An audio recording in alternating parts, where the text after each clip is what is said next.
Why was the firehouse always the quietest place on base, even when the world outside threatened to come apart?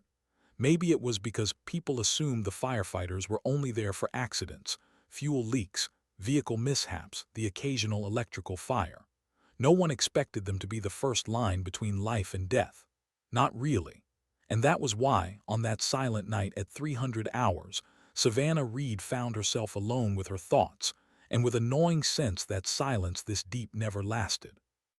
She checked the radios again, fingers moving with the casual precision of someone who had repeated the routine 1,000 times. Battery packs, emergency frequencies, breathing masks lined neatly on steel racks.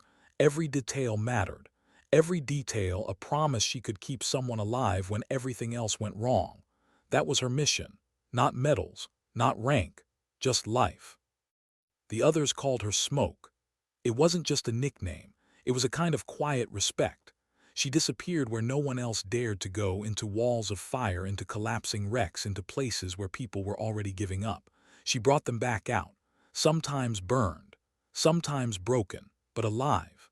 She carried more scars than she admitted, on her arms, on her lungs, deeper ones on her heart, but she never spoke of them. That wasn't her way. Her way was simple: do the job, save the living, and never ever hesitate. But as she tightened the strap on a harness and turned toward the vehicle bay, the first explosion split the night open. It was not the hollow, distant thump of a mortar landing somewhere outside the wire. This was sharper, closer. It rattled glass, shook the firehouse floor, knocked a wrench off the maintenance bench. She froze for only a breath before training snapped her back into motion. Her boots hit the concrete hard as she sprinted for the communication console. The alarms tripped almost immediately, filling the station with shrill cries that meant one thing: multiple fire incidents spreading fast. But the red lights weren't isolated, not this time. Every quadrant, barracks, storage, fuel, medical, it was impossible. Fires didn't start everywhere at once. Her chest tightened. This wasn't chaos. This was orchestration. The radio hissed alive. A strained, urgent voice cut through. All units, this is base control. Multiple breaches confirmed. Enemy forces using incendiary devices. They are creating firestorms. All firefighting assets respond immediately. Enemy forces, not an accident, not bad luck, a choice, deliberate. She pulled her gear on with the speed of instinct, helmet clamped down, gloves tugged tight, boots laced without thought. The sound of another explosion shook the air, followed by the unmistakable whine of mortars overhead. A second later, the ground quaked as something massive detonated near the perimeter. Through the firehouse windows she caught glimpses between bursts of smoke and flame. Shadows moving fast, not retreating but advancing. Figures in dark gear, weapons in hand. And then her stomach lurched, the glow of flamethrowers sweeping across the compound. Not just fire, fire as a weapon. "Morrison!" she shouted, sprinting toward the lead truck. The driver, young and always nervous until the moment demanded steel, already had the engine screaming. His face was pale but determined. "They're torching everything," he shouted through the windshield. "Barracks first, then medical. They're cutting people down if they try to run." Savannah swung into the passenger seat. Smoke was everywhere now, rolling in thick columns, painting the compound in a hellish glow. She grabbed the mounted radio. "Control, this is Reed. Confirm enemy elements inside the wire." The reply came broken by static but unmistakable. "Confirmed. Multiple fire teams. Snipers covering exits. They're executing anyone who escapes. Full containment attempt in progress." Her gut twisted. This wasn't an attack designed to win territory. This was an extermination. "Morrison, head to medical," she ordered, voice steadier than she felt. "If they're hitting that hard, we'll lose everyone inside without a perimeter." The truck lurched forward. Its armored shell groaned as rounds began to ping against it, short, sharp cracks of incoming fire. The windshield webbed where a bullet glanced, the impact echoing inside the cab. Morrison gritted his teeth, eyes fixed ahead. Snipers covering intersections, he warned. Stay low, stay moving, she shot back. If we stop, we're done. As the fire truck barreled through the smoke-clogged streets, Savannah's eyes locked on the inferno ahead. The medical building was almost gone. Flames swallowed windows, licked across the roof, poured from every exit. But what made her breath catch wasn't the fire. It was the enemy silhouettes stationed around it, rifles trained, waiting. Bodies already lay sprawled near the doors. Doctors, medics, nurses, people who had run into fire countless times just like she did, now cut down where they stood. Morrison, sniper at 2 o'clock, she snapped, pointing. Top window 3 floors up, see him. I see him. He's covering evac routes. No one's making it out of there alive unless we shut him down. Morrison swore under his breath. Reed, this isn't a firefighting op. This is a massacre. Her voice was flat, final. Drive, we're not leaving them. She gripped the water cannon controls and swung the turret toward a cluster of advancing enemy troops. The blast of high-pressure spray slammed into them, knocking 2 back into the dirt. It wasn't lethal, but it was enough to disrupt their firing lines. Enough for a chance. Then she saw him. Garcia, the base medic. He was crouched behind a crumbling barrier 20 yards from the blaze, 3 wounded soldiers beside him. His arm waved desperately, signaling, but his position was doomed. The flames were closing in, the barrier already starting to glow red. Enemy fire cracked around him, forcing him down. Morrison, stop here, she barked. Garcia's pinned. If those flames reach him, he's gone. Reed, it's suicide. She ignored him, snatching medical packs and bolting out of the truck before the words had finished leaving his mouth. The air seared her lungs as she sprinted, rounds slicing the night in cruel snaps. Sparks showered off concrete where bullets struck. She didn't think. She just moved. Garcia, she shouted as she dropped into cover beside him. His face was streaked with soot, his hands trembling as he pressed gauze into a soldier's side. 3 critical, he gasped. 2 can walk if someone covers us. They're killing anyone who tries. I know. Her hands flew across wounds, checking, tightening, securing. Years of pulling men and women from flames had taught her speed, taught her how to make seconds stretch into something that mattered. Together, they dragged the first of the wounded back toward the truck. Morrison's cannon barked again, spraying arcs of water that hissed as they struck burning asphalt and startled enemy gunners. One by one, they loaded survivors. Each trip across open ground felt like Russian roulette, bullets hissing close, snapping past her helmet. On the final run, Savannah spotted him. Rodriguez. He was sprawled against the wall, chest soaked in blood, rifle slipping from his weakening grip. He looked up at her, eyes glassy but burning with the last embers of defiance. Reed, his voice was no louder than a breath. He shoved the rifle toward her, an M416 magazine still heavy. They're killing everyone. Don't let them. His hand went limp. The weapon slid into hers like it belonged there. For a heartbeat, she stared at it. Cold metal, black and unforgiving, so different from the rescue tools she knew. He had given her more than a rifle. He had given her a choice. Her pulse pounded in her ears. She wasn't trained for this. Not officially. She was a firefighter, a rescuer, a protector. But what good was saving someone from flames if a sniper's bullet finished what the fire had started? She clenched the weapon tight, jaw hardening. Tonight, the fire wasn't the only thing that needed to be extinguished. She turned back toward Garcia. His eyes widened at the rifle in her hands. Reed, you're not. I'm whatever these people need me to be tonight, she said, voice low, steady, carrying a weight that surprised even her. Smoke curled around her helmet. Flames roared like a living thing across the compound. And in that moment, Savannah Reed crossed an invisible line. She wasn't just running toward fire anymore. She was running into war.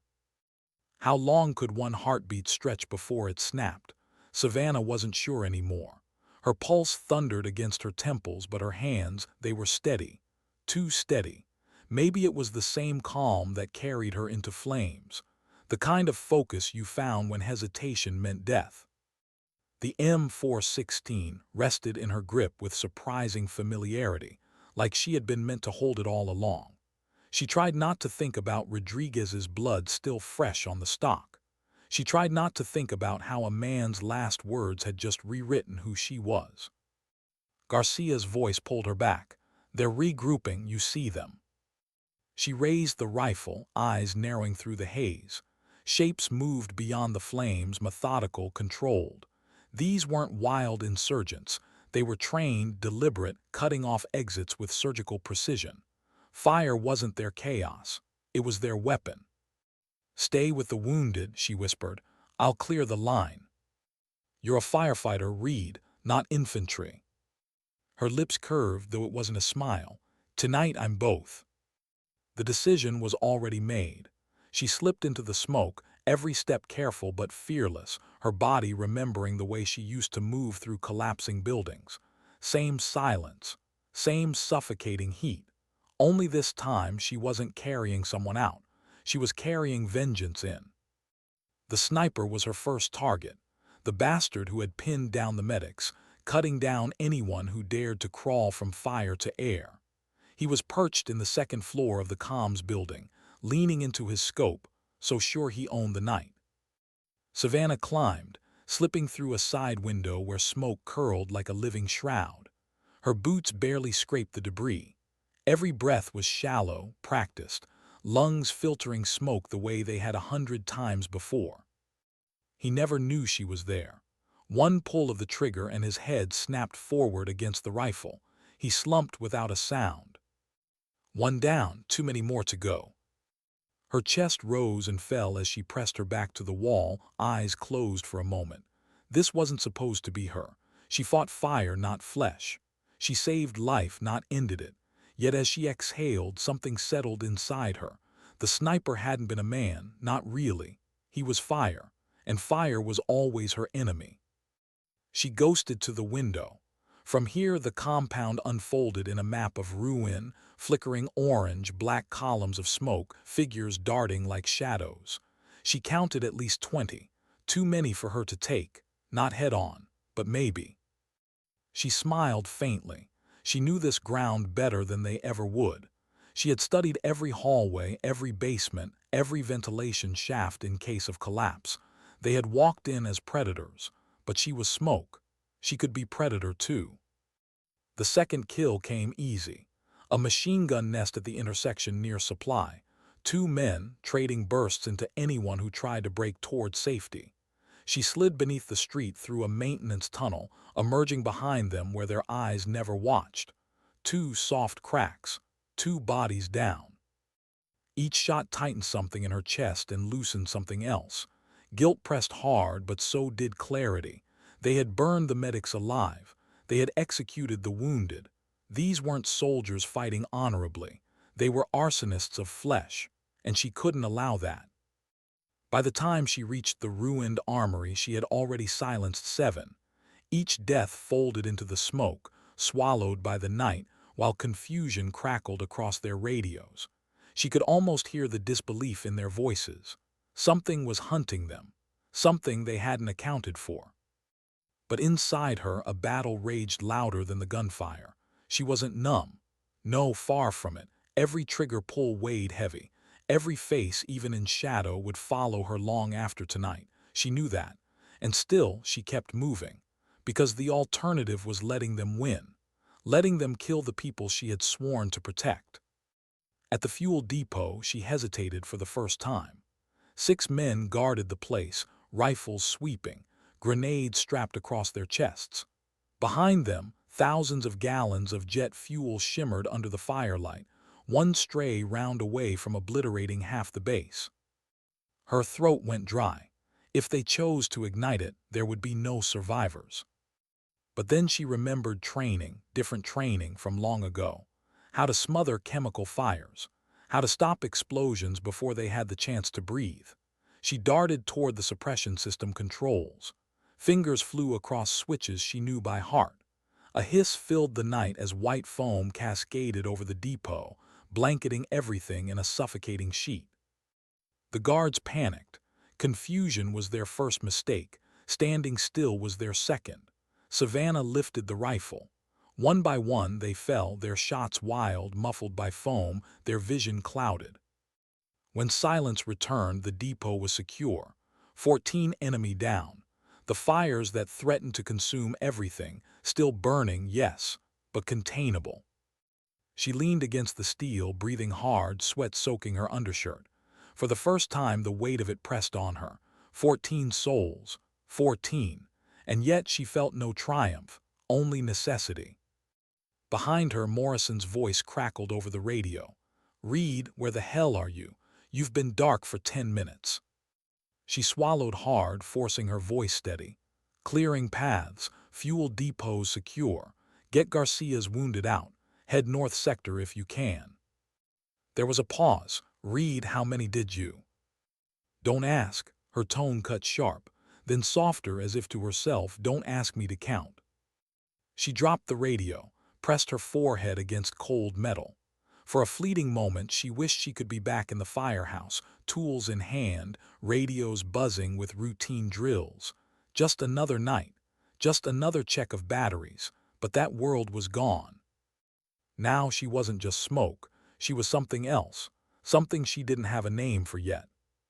She pushed off the wall, rifle tight against her shoulder, and stepped back into the blaze. The headquarters was next. She knew it without question.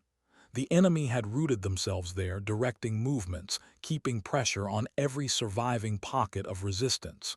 If she could cut off the head, maybe, just maybe, the rest would scatter. Her boots crunched over glass as she moved through the ruins. Each building whispered memories. The chow hall where she laughed with Morrison over burnt coffee. The rec hut where Rodriguez once played cards until dawn. Places of life, now scorched, reduced to rubble. Every loss carved into her resolve. When she reached the edge of the HQ ruins, she dropped low, scanning. At least 10 inside, heavily armed, waiting. And yet she smiled faintly again. She had crawled through worse. Collapsing rafters, explosions ripping out floors, structures everyone else called deadfall she called home. This was no different. Sliding into the broken shell of the building, she moved like smoke through vents, stairwells, fractures in concrete. Every crack an entry, every shadow an ally. The first 3 never even raised their weapons. She took them in silence, one after another, quick, merciful. Radios sputtered with static as voices demanded status. None answered. Then came the rest, searching now, panic rising. But panic was their weakness. Calm was hers. She flowed around them, always one step ahead, always unseen until it was too late. The last fell near the command desk, hands still clutching the radio. Reinforcements were en route, but too late. Their mission had already failed. She stood among the wreckage, chest heaving, M416 dangling heavy in her hands. 24. She knew the number, though she'd told Morrison not to ask. 24 enemies dead. And yet she felt no victory, no relief. Only a hollow ache that pressed against her ribs. Footsteps behind her. She spun, rifle up, until she saw the familiar face of Major Davidson, soot smeared across his uniform, eyes wide at the sight before him. "Reed," his voice trailed as he took in the carnage. "What the hell happened here?" Her voice was flat, quiet, like a whisper swallowed by smoke. "They came to kill us, to burn us alive. I stopped them."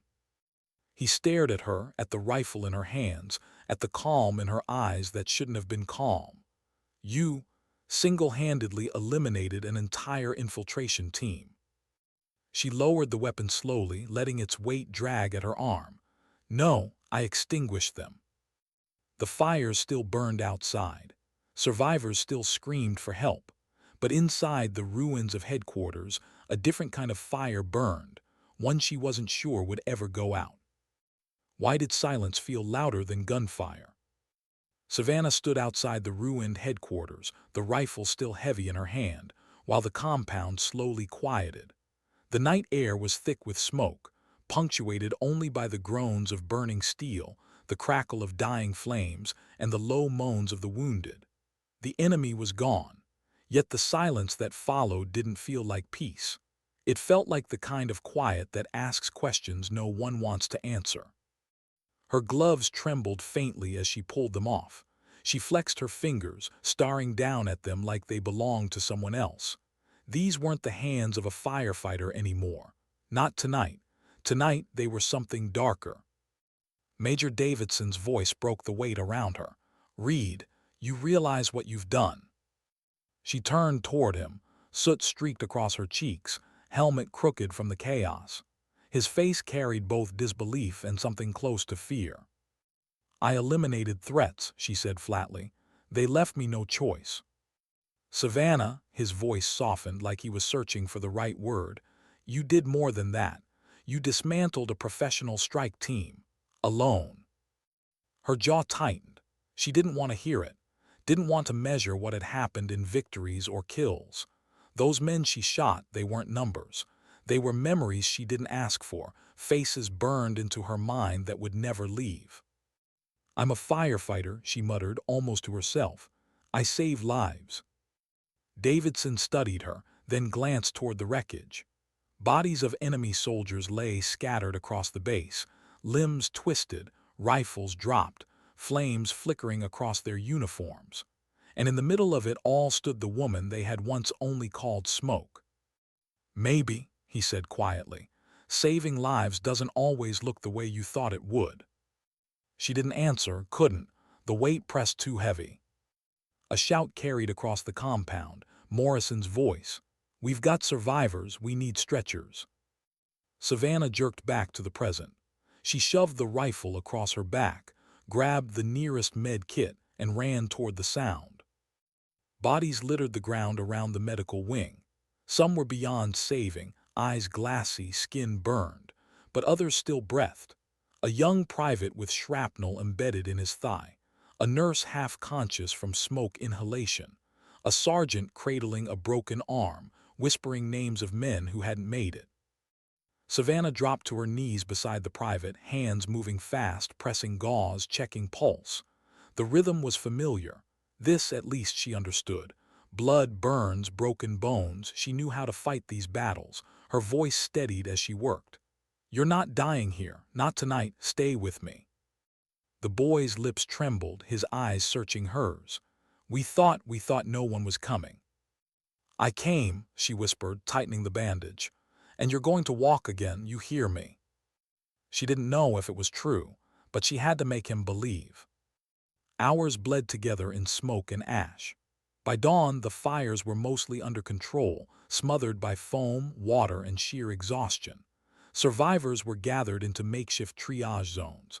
Medics patched wounds, commanders counted heads, soldiers searched for anyone still unaccounted.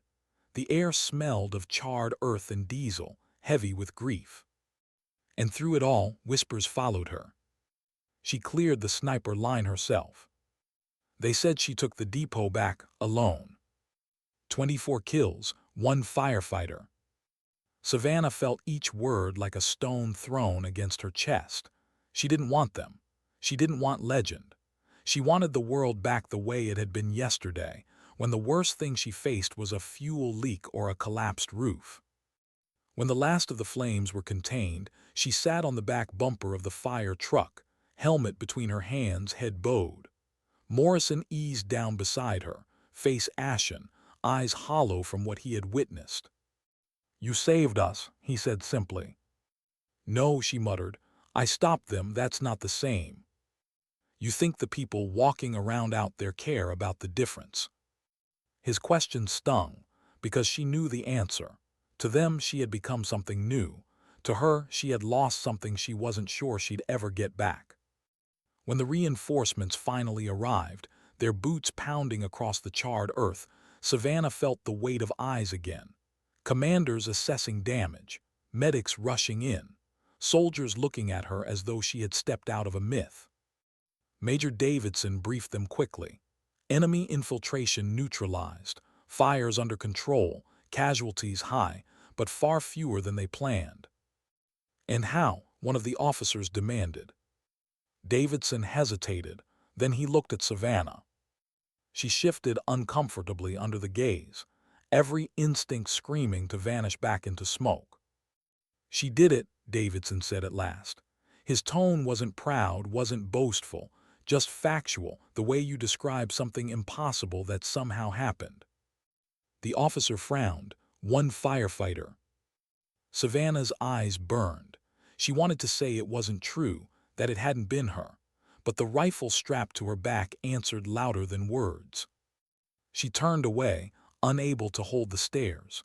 She wasn't their hero. She was just the one who happened to be there when the firestorm hit. Later, after the wounded were evacuated and the dead laid in rows beneath tarps, Davidson found her again. "You need to prepare," he said quietly. "For what?" "For the questions, the reports, the debriefings. This isn't something command will ignore." "I don't care about command," she snapped.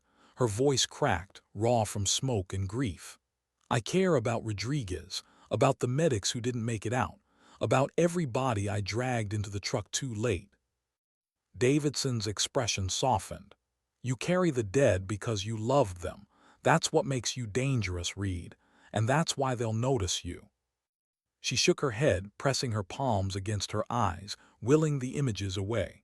The sniper's lifeless fall, the soldier screaming as flames swallowed the hallway, the weight of Rodriguez's final breath. "I'm not a soldier," she whispered. "No," Davidson agreed. "But maybe that's why you succeeded where others wouldn't have. You weren't thinking about tactics. You were thinking about lives." The words sat with her long into the morning. By the time the sun broke over the mountains, the compound was a skeleton of what it had been.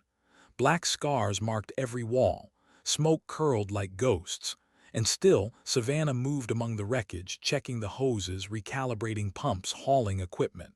Because that was what she knew: work, routine, action to push the memories back. But inside, something shifted. A fire had been lit that water couldn't smother. She had proven something to herself, that when the flames weren't just wood and fuel but flesh and bone, she could still act, that when death came with rifles instead of smoke, she could still fight back. Yet the cost gnawed at her.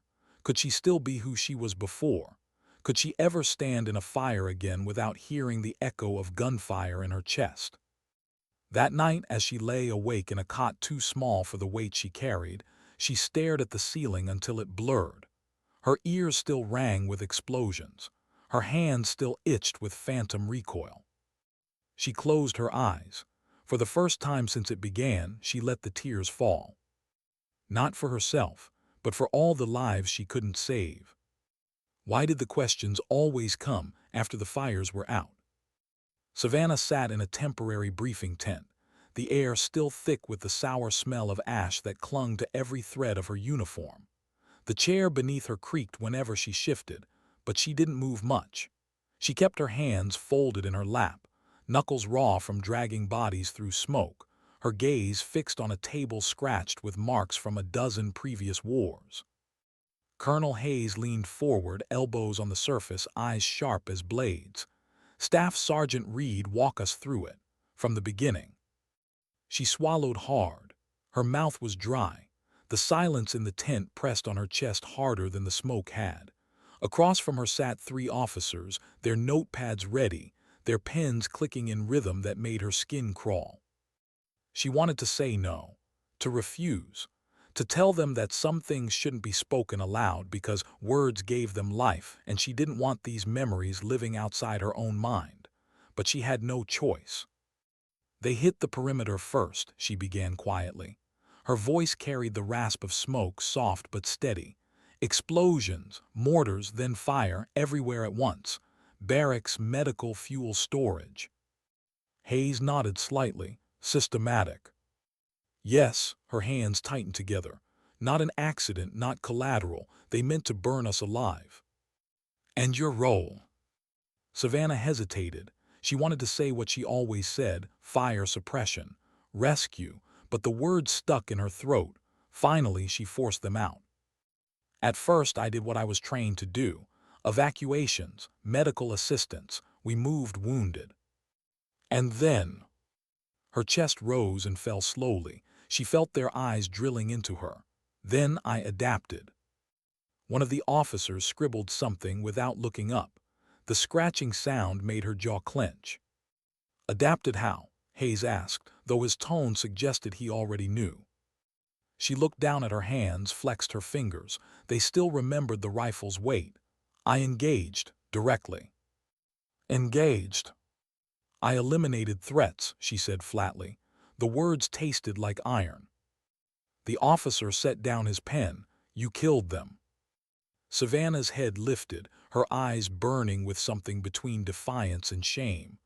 I stopped them from killing anyone else. I didn't count. I didn't want to count. But when it was over, none of them were left. Silence heavy, absolute. Hayes leaned back, studying her like a puzzle he hadn't expected to find on the table. You understand what that means, Sergeant. You accomplished what an entire infantry squad couldn't have managed under those circumstances. Alone. I'm not infantry, she shot back, voice sharper than she intended. Exactly, his gaze didn't waver, and that's why this matters. Her pulse quickened. She hated the way they were looking at her, as if she had become some kind of specimen. She wasn't their miracle. She wasn't their weapon. She was just the firefighter who had been forced to make choices no firefighter should ever have to make. Sir, she said, her voice tightening, I did what was necessary, nothing more, nothing less. Necessary, Hayes repeated, rolling the word on his tongue. You extinguished 24 enemy combatants, preserved the base, saved over 700 lives. That's more than necessary. That's exceptional. She shook her head, her chest hollow. Exceptional would have been saving Rodriguez. No one spoke after that. When they dismissed her, she walked out into daylight that felt foreign, like the sun had no right to shine after what had happened. The base was still scarred, still smelling of smoke, but alive. Soldiers worked to rebuild. Medics treated the last of the wounded, and everywhere she walked, heads turned. Whispers followed. There she is. That's her.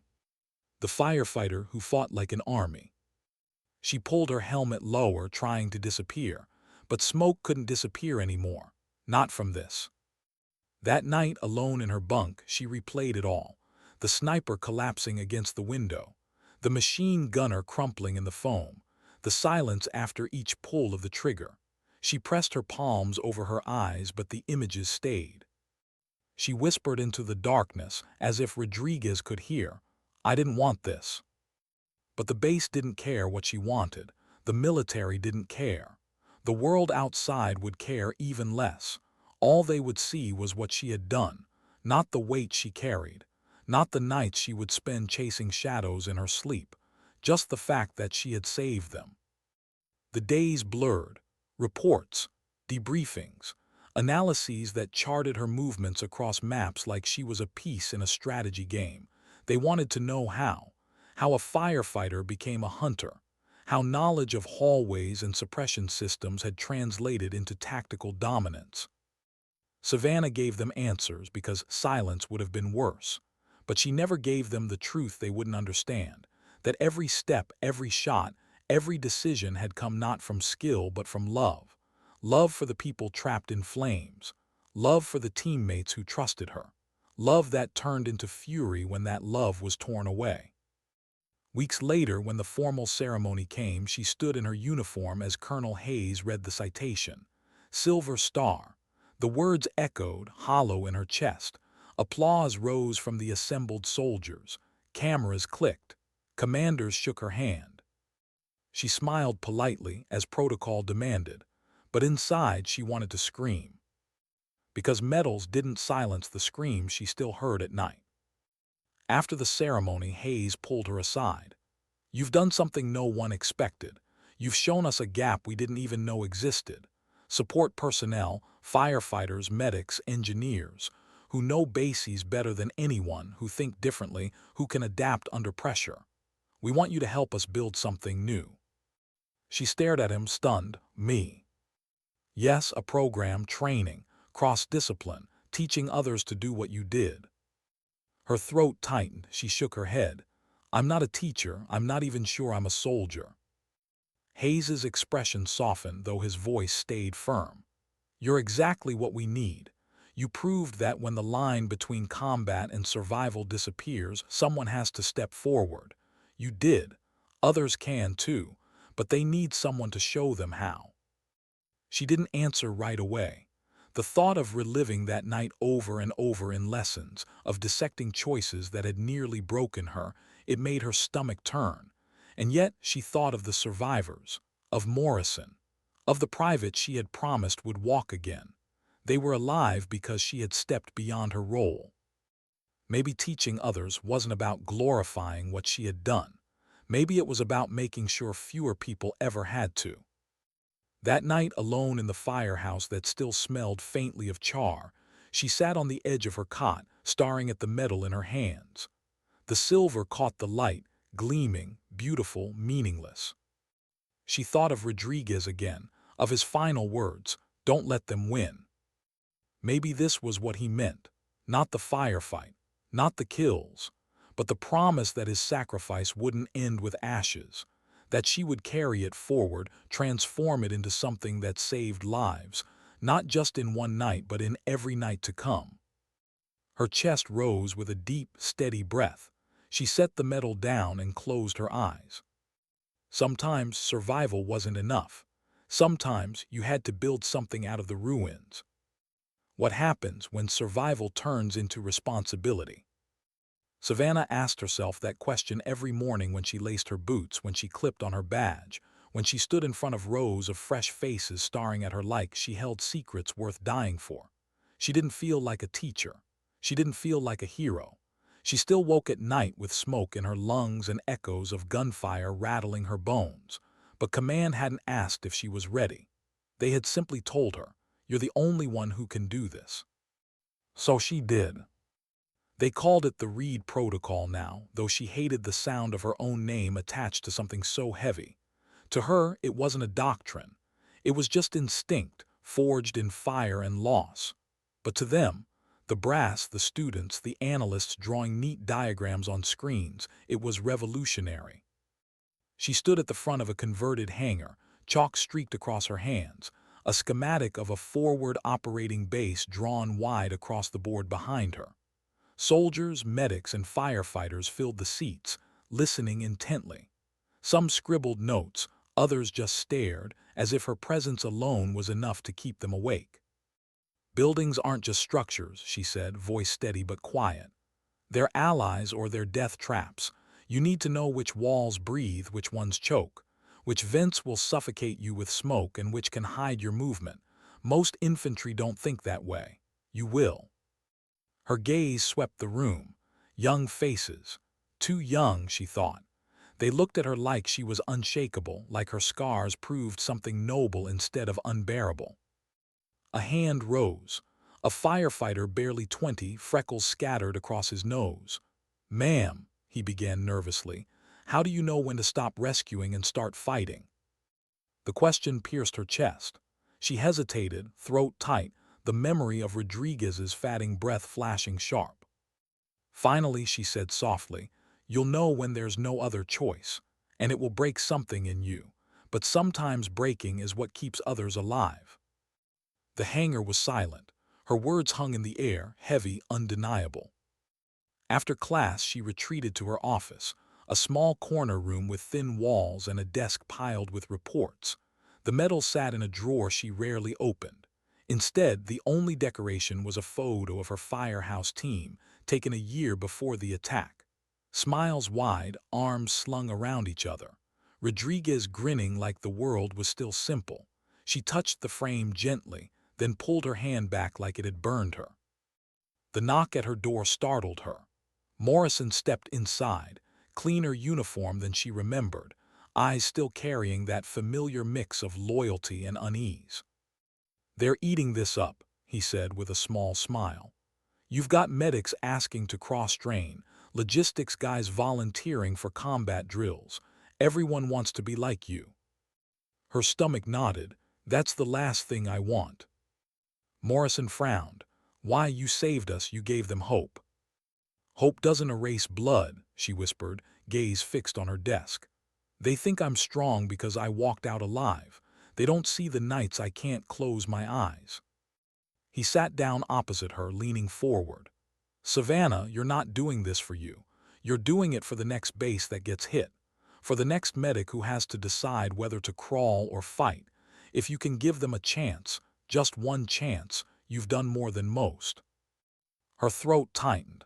She hated that he was right. She hated even more that she needed to hear it. The days turned into weeks, the weeks into months. Her program grew. She drilled them on fire suppression systems, on moving through smoke like water, on listening to buildings the way others listened to battle plans. She showed them how to adapt, how to turn hoses into cover fire, extinguishers into concealment, maintenance shafts into lifelines. She told them stories she didn't want to tell, masking them as lessons, never as confessions. And always she reminded them, protect the ones who can't protect themselves. That's the mission. It never changes. But when she lay awake at night, she still questioned herself.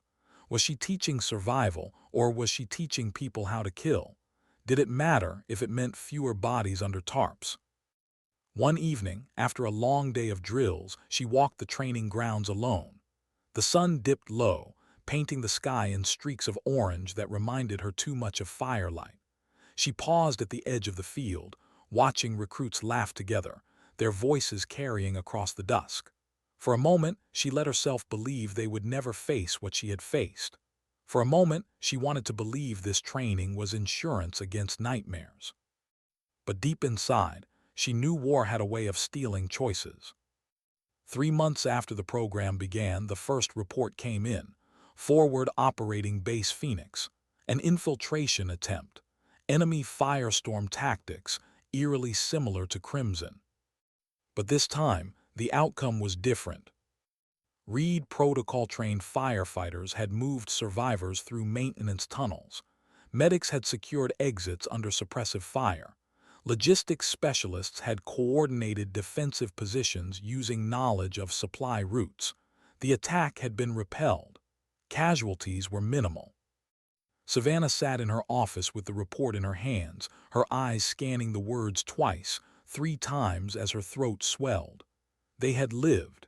Because of what she taught them, they had lived. She closed the folder and pressed it to her chest, fighting back tears. For the first time since that night, she felt a flicker of something she hadn't dared allow herself. Not pride, not peace, something softer, something she hadn't felt in a long time. Hope. Why did admiration feel heavier than bullets? Savannah stood in front of a packed auditorium at Fort Braxton, the newly minted Military Emergency Combat Training Center. Flags lined the walls, cameras clicked from the back, and rows of uniforms stretched to the farthest seats. Soldiers, firefighters, medics, even foreign officers in unfamiliar insignia, all gathered to see her, to listen, to learn. She hated it. Not the teaching, the spotlight, the weight of eyes waiting for her to say something profound, something worthy of the legend they believed she was. She cleared her throat, the microphone amplifying the sound louder than she intended. Her voice carried across the silence, steady but restrained. Combat doesn't wait for rank. It doesn't care about job titles. When fire spreads or bullets fly, everyone becomes whatever the people around them need. That's the lesson I learned, and it's the lesson you'll carry forward. Applause rose, polite but fervent. She lowered her gaze, uncomfortable. She had only spoken the truth, but she could feel the way they looked at her, as if she had distilled courage itself. They didn't see the nights she still woke gasping, hand reaching for a rifle that wasn't there. Afterward, generals shook her hand, foreign officers requested private consultations, and journalists pressed for interviews she refused to give. Her name traveled across commands, whispered like a code, Reed Protocol. At first she thought it was exaggeration, a fluke, but then the reports began piling up. A medic in Afghanistan, surrounded by fire, who led civilians to safety through a collapsed sewer system. while neutralizing infiltrators with a scavenged rifle. A logistics coordinator in Iraq who used knowledge of supply routes to direct defensive fire, cutting off an enemy advance. A maintenance specialist in Syria who guided special forces through hidden service shafts to reach hostages before their captors could execute them. Each story echoed hers in fragments, support staff stepping beyond their defined roles, adapting, surviving, protecting. And each story credited the same doctrine. Her doctrine. She tried not to read too much into the reports, but late at night when silence pressed too hard, she did. And with each line the weight grew, lives saved, enemies eliminated, survivors returning home, because of her. But also because of what she had unleashed, an expectation that ordinary people could become warriors when the line blurred. Was that salvation, or another kind of burden? One evening, after a long day of lectures and drills, she sat alone in the firehouse-turned classroom that bore her name now. The Reed Training Facility, the plaque red above the door. She stared at it for a long time, arms folded tight. Morrison walked in quietly, carrying 2 mugs of bitter coffee. He handed one to her, then leaned against the wall. "You're changing the world, you know." "I didn't ask to," she muttered. "No one asks. Sometimes the world doesn't wait for permission." She sipped the coffee, grimacing at the taste but grateful for the warmth. "They keep telling me I'm a hero, that I did something no one else could. But every time I close my eyes, I don't see victories. I see the ones I couldn't pull out, the ones I couldn't save."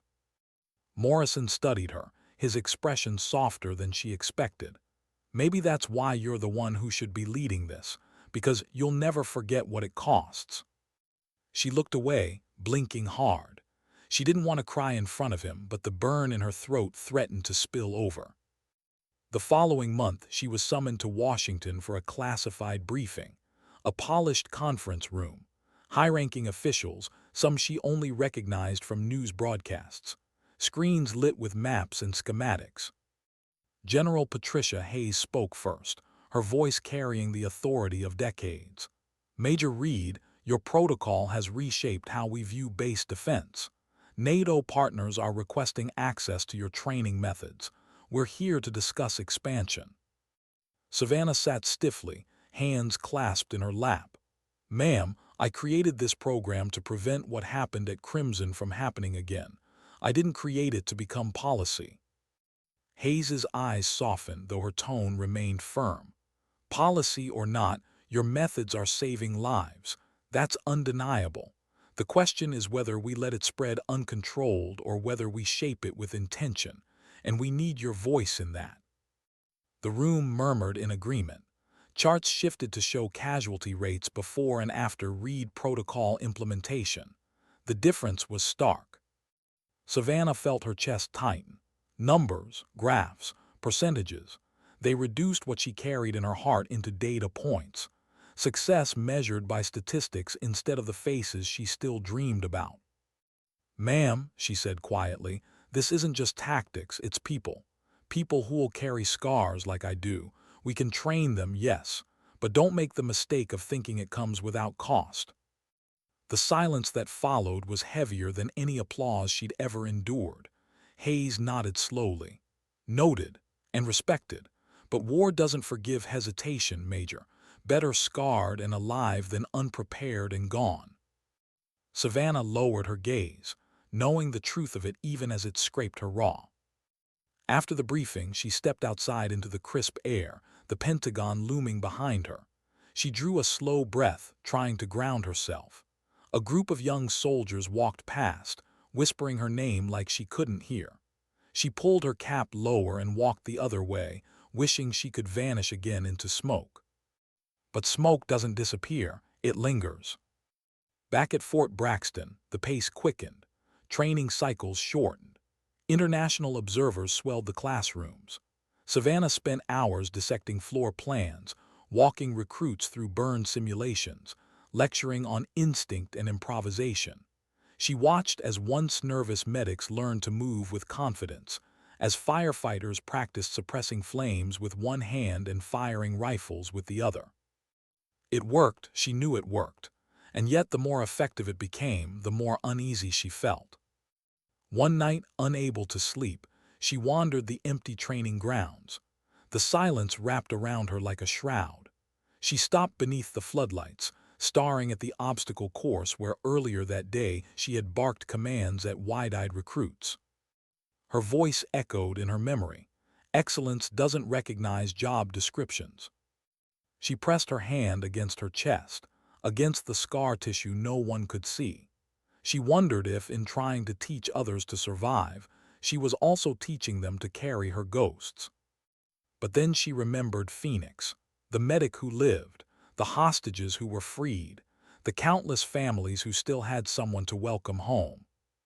She closed her eyes. The ghosts would stay, but maybe they were hers to bear, so others didn't have to. How does a name become a doctrine?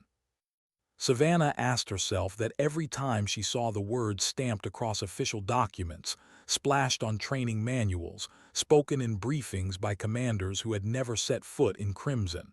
The Reed Doctrine, not just protocol anymore, a way of thinking, a system, an institution. She never wanted her name carved into walls. Yet here she was, standing beneath a banner at Fort Braxton that bore those two words. She shifted uncomfortably, hands clasped behind her back, as officers from allied nations filed into the hall for the activation ceremony of the new Integrated Defense Operations Command. She was its first appointed director. The title still felt foreign in her mouth. Lieutenant Colonel Savannah Reed. She remembered the firehouse nights, replacing batteries in radios, boots still damp from extinguishing training blazes. Now she carried stars on her collar, responsibility heavier than the M416 had ever been. When the speeches ended, she stepped to the podium. Lights glared against her eyes, cameras hummed. Rows of uniforms waited, every face lifted toward her. She gripped the sides of the podium, willing her voice steady. 3 years ago, I was just a firefighter on a forward operating base. My mission was simple: run into fire when others ran out. I didn't plan on becoming a soldier, but war doesn't always ask what we're ready for. Sometimes it demands more than we thought we had. The hall was silent. That night at Crimson, I learned that excellence isn't bound by job titles. A firefighter can become a defender. A medic can become a shield. A mechanic can become the one who saves the entire team. The Reed Doctrine isn't about me. It's about what happens when ordinary people refuse to stay ordinary. Applause thundered, but it landed hollow in her chest. She stepped back, saluted, then left the stage. The generals looked pleased. The recruits looked inspired. But Savannah only felt tired. Later, she stood alone in her new office, higher up the chain than she had ever imagined. The walls were clean, the desk polished, the windows wide enough to see the entire training compound. She felt caged. Morrison entered quietly, closing the door behind him. His uniform bore a fresh promotion too, though he still carried the same wary eyes. "You handled that well," he said. She shook her head. "I handled it, that's all." "You don't like being their symbol." Her laugh was short, bitter. "Symbol? Morrison, they turned me into a slogan, a doctrine. They don't want me, they want the story, the idea of me." He leaned against the desk, studying her. "Maybe the story matters more than you realize. Maybe it gives people something to hold on to." Her gaze dropped to the floor. And what happens when the story doesn't match the person? What happens when they find out the symbol still wakes up shaking, still smells blood when the air gets too hot? Morrison didn't answer right away. Finally, he said quietly, "Then maybe it reminds them the story's real." The conversation lingered with her long after he left. In the months that followed, the Reed Doctrine spread like fire across dry grass. Training centers across allied nations incorporated it. Support staff everywhere received dual instruction: firefighting and small arms, medical and tactical maneuvering, logistics and defensive coordination. Reports flowed in. Bases attacked but not broken, casualties prevented, families reunited. Every success should have lightened her load. Instead, it deepened the divide inside her. At night, she sat at her desk reading the reports. A medic in Kandahar, shot while dragging a wounded soldier, who managed to fire back and hold until reinforcements arrived. A maintenance tech in Aleppo who led his unit through smoke-filled hallways, saving 20 lives but losing his own. Her hands shook as she set the papers down. Each victory carried a shadow. Each story mirrored hers in pieces, and each reminded her of Crimson. She had given the world a tool, yes, but she had also given them her scars. One morning, General Haze summoned her to a strategic planning conference. The room buzzed with high-ranking officers and international delegates. Charts covered the walls. Tactical reports littered the tables. "Lieutenant Colonel Reed," Haze said, her voice firm but respectful, "your innovations have fundamentally changed our defense strategy.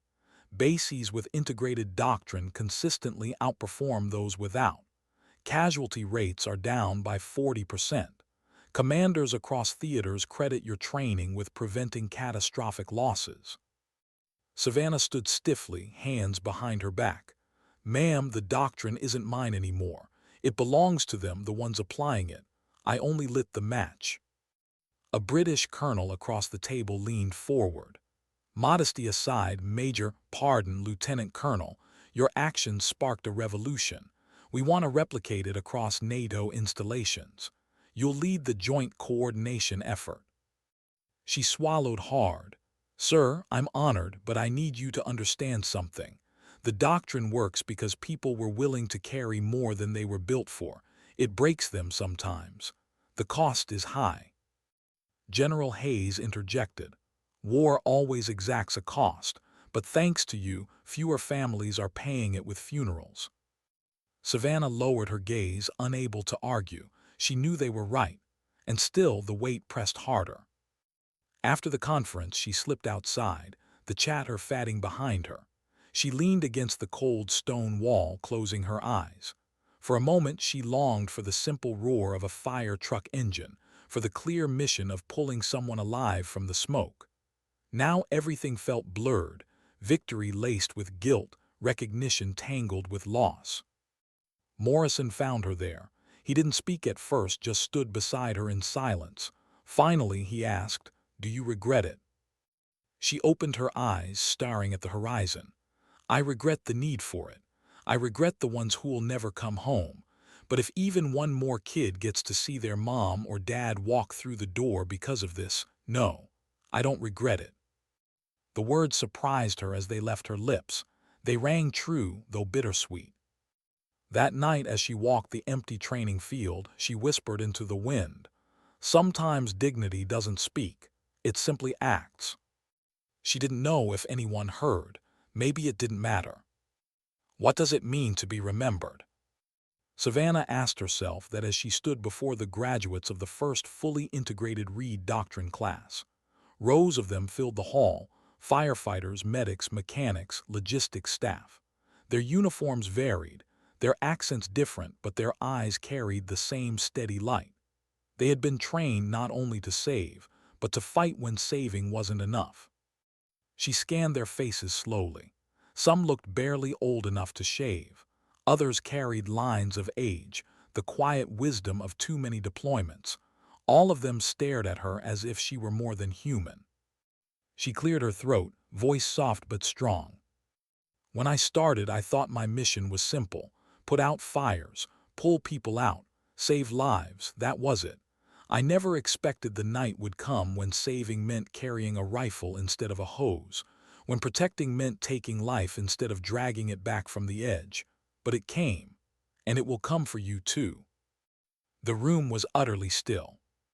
You will question yourselves.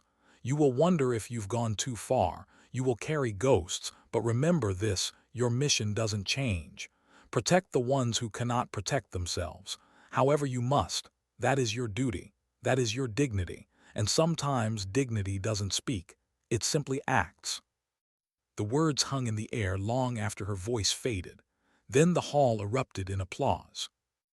Later she watched them disperse into the night, chatter rising as boots shuffled, as laughter echoed, as plans for tomorrow carried them away.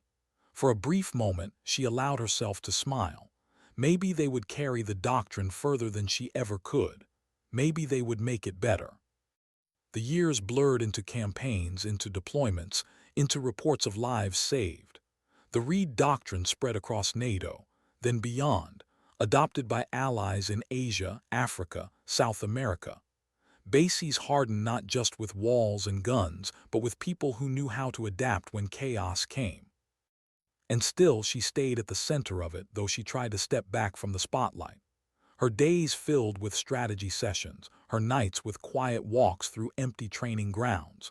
She never stopped carrying crimson in her chest, the fire, the screams, Rodriguez's blood on her hands. The world called her a pioneer. She knew she was just someone who refused to let ashes be the end. On the anniversary of Crimson, she returned to the valley. The base had been rebuilt, stronger, wider, a new generation stationed within its walls. But the firehouse remained, preserved as it had been, walls scorched, equipment scarred, a silent monument to the night everything changed. She walked the quiet halls alone. Dust motes swirled in the shafts of light breaking through cracked windows. Her hand traced the cold steel of the trucks that no longer ran, the lockers still bearing faded names. Morrison had wanted to come with her, but she refused. Some places were meant for solitude. At Rodriguez's locker she stopped. The nameplate was still there, scratched, worn. She reached up and touched it gently. "I kept the promise," she whispered. "They didn't win." The silence swallowed her words, but she felt them linger. Outside, the air was crisp, carrying the faint scent of pine from the mountains. She closed her eyes, listening to the distant hum of aircraft, the murmur of young soldiers in training, the pulse of life that had returned to this place. She realized then that her legacy wasn't the doctrine, not the medals, not the promotions. It was this bases that still stood, soldiers who still lived, families who still held their loved ones close. Survival made systemic, protection made permanent. Years later, when she finally stepped down from her post, she refused the fanfare they offered. No parades, no speeches. She left quietly, duffel slung over her shoulder, boots scuffing against familiar ground. She walked out the same way she had walked in, head low, heart heavy, determined to keep moving forward. The world would go on telling her story. They would study her tactics, teach her lessons, write her name into history books. But she knew the truth. She wasn't extraordinary. She had simply refused to let fire, whether of flame or hatred, consume everything. She spent her final years near the mountains in a small house with wide skis and quiet nights. The world still called for her sometimes, conferences, interviews, consultations, but she answered less and less. She found peace in small things, the crackle of a fireplace, the weight of silence without screams, the rare letter from a soldier who credited her with their survival. One letter she kept folded in her pocket until the paper wore thin. It was from the young private she had saved at Crimson, shrapnel in his leg, eyes full of fear. Years later, he wrote to tell her he had a daughter now, named Savannah. She cried when she read it, not because of the name, because it meant he had lived long enough to hold hope in his arms. And that was enough. When she died quietly without ceremony, soldiers from every corner of the world sent tributes. Firefighters, medics, mechanics, logistics staff. They lit candles, laid helmets, whispered her name in places where smoke still rose. No statues were built. No grand speeches carved her into marble. Just quiet remembrance in the hearts of those she had trained, those who had lived because of her. And perhaps that was fitting. Because her lesson had never been about glory. It had never been about her at all. It was about this truth, that sometimes when the flames rise and the bullets fall, dignity doesn't speak. It simply acts.